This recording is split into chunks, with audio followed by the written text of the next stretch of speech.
Estamos de volta com o programa Conexões Espiritualidade e Cotidiano. Hoje conversando sobre tolerância na sociedade atual. E você, em situações tensas e complexas, consegue deixar prevalecer o bom senso e ter atitudes que constroem a paz em vez de causar tumulto? Como isto é possível? Vamos ouvir o que a nossa convidada, Patrícia Carvalho, da Brahma Kumaris, tem a nos dizer. Então, Patrícia, nós terminamos o bloco anterior falando de possíveis limites da tolerância. E eu me referia justamente a uma cultura que entende que o meu direito não é absoluto, que o direito dessa minoria não é absoluto. Ou seja, a cultura da tolerância, ela tem que ter um horizonte maior, que é o bem comum. Era nesse sentido que eu falava dos limites da tolerância. Né? Exatamente, com certeza. Aquilo que a gente estava dizendo, né? Às vezes a pessoa ela perde o propósito, né? A conexão com o propósito, que no caso pode ser o bem comum, a paz, ou enfim, a harmonia, o estado do país, ou o que quer que seja, né? E quando eu me refiro a isso, eu me refiro, por exemplo, a manifestações. Olha, vivemos num país democrático, portanto, as várias classes, vários grupos têm o direito de fazer manifestações públicas. Isso tem que ser tolerado. Agora, uma manifestação pública não é um direito absoluto que me dá, por exemplo, o direito de fazer uma pichação, de destruir o patrimônio público, etc. Né? Aí já é até uma discussão sobre a questão da liberdade, Com né? certeza. Que também é um outro valor aí fundamental para a coexistência harmônica e interessante entre o ser humano, né? Que gere esse crescimento mútuo. Agora, tudo na vida humana, vamos dizer assim, eu penso assim, tudo é joio e é trigo. Tudo é possibilidade e realização ao mesmo tempo. Então, quando falamos de tolerância, é possível ser tolerante com a agressão à mulher? É possível tolerar, por exemplo, que no país haja 58 mil assassinatos por ano? Ou há uma intolerância sagrada? Não, eu diria que a tolerância nesse caso, padre, vem do entendimento que, por sua vez, faz com que a pessoa seja capaz de gerar internamente um sentimento de compaixão, um sentimento de misericórdia. Não é que eu tolero o erro, mas eu talvez compreenda, né, aquele erro dentro de um contexto momentâneo, enfim, no mundo em que nós estamos vivendo. Então, não é que a violência à mulher seja alguma coisa correta, não é isso. E nem significa que eu não deva lutar contra a violência. Mas a questão é que quando há intolerância, junto com a intolerância vem a raiva. E quando é um sentimento muito destrutivo. Negativo, destrutivo, desagregador. E aí eu não vou mais poder defender o direito à não violência a partir de um estado de violência que é gerado pela intolerância. Então, a compreensão, a compaixão, a misericórdia vão fazer com que eu lute por aquele direito, mas a partir de um estado de serenidade, entende? De centramento, de equilíbrio. E isso faz com que eu não perca a minha razão. Então, no viés espiritual, tolerância é expressão de amor. Sim, né? Quer dizer, a expressão, é como eu falei no início, quer dizer, se a tolerância é uma qualidade, se ela é um valor, através da tolerância o que se expressa é o eu divino. Né? E esse eu divino, ele sempre se expressa para um bem maior, que a gente pode inclusive chamar de amor. Que ultrapassa o meu eu, por exemplo. Com certeza. Olha, há pessoas que acham que cultivar a tolerância significa perder algo da sua identidade. Isso acontece? Não, de forma alguma, né? Quer dizer, a sua identidade ela nunca se perde. Né? Quer dizer, o fato de você tolerar o diferente não significa que você mude.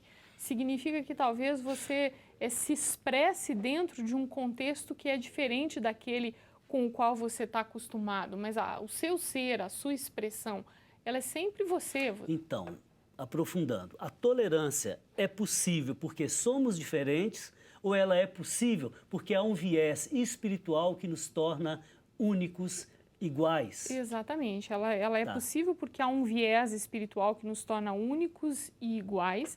E a partir dessa compreensão, eu consigo aceitar as diferentes expressões. Né? Então, com serenidade, com calma, como eu disse, compaixão, misericórdia, ou o que for necessário, e sem perder a minha capacidade de expressão e sem perder esse propósito maior por detrás de tudo. Para que, afinal de contas, que nós estamos aqui? Às vezes a gente se desconecta disso, né? A gente se desconecta do propósito, se desconecta do momento presente, se desconecta da nossa essência. Então, quer dizer, quando a gente resguarda esses aspectos, não tem como você se perder naquela situação. Agora, no nosso dia a dia, por exemplo, em família, no ambiente de trabalho, existe algum segredo para cultivarmos a tolerância através de expressões fraternas e saudáveis? Olha, eu diria que uma coisa, como a gente falou, é entender o que é a tolerância, mas a tolerância ela é uma virtude, um valor, mas ela origina-se de outras qualidades. Então, não tem como, por exemplo, ser tolerante se você não cultivar a paz. Não tem como ser tolerante se você não cultivar a sua verdade maior. Né? Então, não tem como ser tolerante se você... A senhora dá o nome de verdade maior? Verdade, né? A sua verdade, a verdade das coisas, aquilo que é imutável, aquilo que independente do que seja, está lá. Então, quer dizer, se eu não cultivo isso com uma base, como a gente falou, constante e regular, eu não vou conseguir ser tolerante na hora da necessidade. Daí, na hora da necessidade, eu vou engolir sapos, né? Ou eu vou aguentar situações, ou eu vou perder a cabeça, ou eu vou ficar com um câncer no futuro. Então, né? quer dizer eu preciso cultivar determinadas qualidades que são a base da tolerância, assim como a liberdade tem a sua base. A gente costuma dizer que a tolerância é como se fosse uma cor secundária. Existem cores primárias, que são essas qualidades originais do ser. E essas qualidades têm que ser cultivadas, têm que emergir.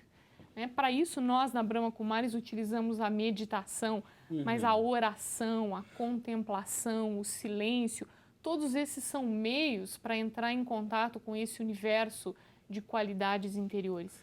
Agora, na nossa sociedade atual, cheia de agitação, como reservar espaço e tempo para meditação, para oração, para uma leitura edificante? Aí a gente tem que priorizar isso, entendendo a importância disso, né? Quer dizer, a pessoa, a primeira coisa é entender que não precisa de muito tempo para isso, não é que você precisa de muito tempo, você precisa de algum tempo. E tem que ser um tempo de qualidade. Então, você pode acordar, por exemplo, um pouco mais cedo e usar as horas matinais para a sua contemplação. E isso podem ser 15 minutos que você, né, enfim, priorize. Ou você pode usar, enfim, o final do dia, né, para fazer esse momento de introspecção. Assim como a gente cuida tão bem, nós dormimos todo dia, nos alimentamos todo dia, cuidamos do nosso corpo, né, e priorizamos isso porque entendemos que isso é importante. Eu acho que mais do que necessário, mais do que hora de nós entendermos que é importante cuidar do espírito, cuidar da alma, né? Quer dizer, alimentar a alma e guardar um tempinho das suas 24 horas do dia, quer dizer, 10, 15 minutos para fazer esse exercício. Falando isso, a senhora me faz lembrar de algumas homilias que eu tenho feito. Normalmente eu digo isso também, né? Olha, se eu não educar o meu desejo, se eu não educar o meu instinto, se eu não cultivar o lado espiritual, eu vou me despersonalizando. Já passou da hora de a gente humanizar a humanidade, porque a humanidade é um caminho que se cultiva. E se cultiva como? Na prática do dia a dia, do nosso cotidiano, né? Então, na Brahma Kumaris, vocês têm uma série de ações, né?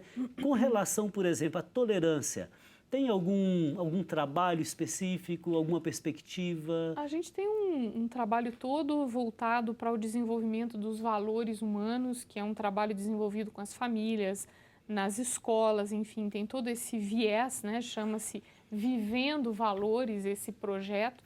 Mas a parte disso, a gente tem cursos em que a gente ensina as pessoas a meditar, porque às vezes também, padre, as pessoas não param porque elas... Não experimentaram ainda. Porque elas não sabem o que fazer com o silêncio. O nível, às vezes, de ansiedade é tão grande, a pessoa acha que silenciar significa não pensar, né? E não tem nada a ver com isso. Então, quer dizer, aprender a usufruir desse momento de silêncio. Então, a gente, né, tem esses cursos que ensinam isso, ensinam a pensar, quer dizer, como...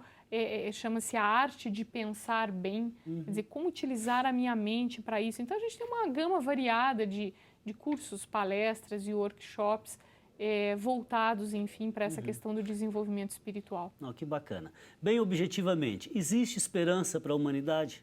Com certeza existe esperança para a humanidade, né? Eu acho que às vezes, entendendo um pouco a teoria do caos, a gente sabe que o caos é o caminho para a ordem. Então, esse momento um pouco aparentemente caótico que a gente está vivendo, talvez seja exatamente a senha, né, para uma nova ordem, para a transcendência, para um novo seguramente. momento. Bom, chegou a hora do nosso ping-pong. Diferença.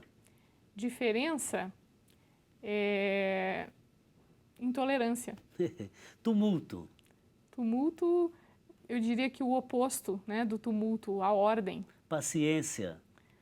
Paciência, paz, a ciência da paz. Compreensão. Entendimento. Guerra. Guerra é a ausência de paz. Interioridade. Meditação. Então, vamos lá agora ao nosso pensamento conexo. A tolerância é a melhor das religiões. Vitor Hugo, comentário rapidinho, por favor. Eu diria que religião é poder, né? E religião, dentro da origem oriental, significa dharma, viver de acordo com a lei universal. Então, a partir do momento em que nós somos tolerantes, estamos vivendo de acordo com a lei e nos empoderando para lidar com as adversidades do dia a dia. Ou como diria São Tiago, né? A fé sem obras é morta, ou seja, uma religião que não cultiva a tolerância, que não cultiva a paz, a que serve? Claro que existe religião e sempre existiu, tanto para a paz quanto para a guerra. Muitas vezes se matou em nome de Deus e outras vezes se salvou e se salva também em nome de Deus. Olha, Patrícia, foi um prazer tê-la aqui. Igualmente, foi um prazer para a gente estar ter aqui. essa conversa tão leve, tão bonita, tão proveitosa sobre a tolerância, sobre o acolhimento do outro e expressar nas nossas atitudes o grande outro que é o nosso Deus. Muitíssimo obrigado. Obrigada. Bom, ser tolerante é um convite cotidiano para exercitar o perdão, a concórdia e a gentileza. Estamos sempre a caminho e cheios de limites, nunca prontos. Mas todos somos responsáveis pelo ambiente em que vivemos. E é bom lembrar que nesta casa comum há lugar para todos. Muito obrigado pela sua companhia. Na próxima semana te espero novamente no Conexões Espiritualidade Cotidiano, aqui na TV Horizonte, uma emissora da Catedral, Rede de Comunicação Católica. Fraterno abraço.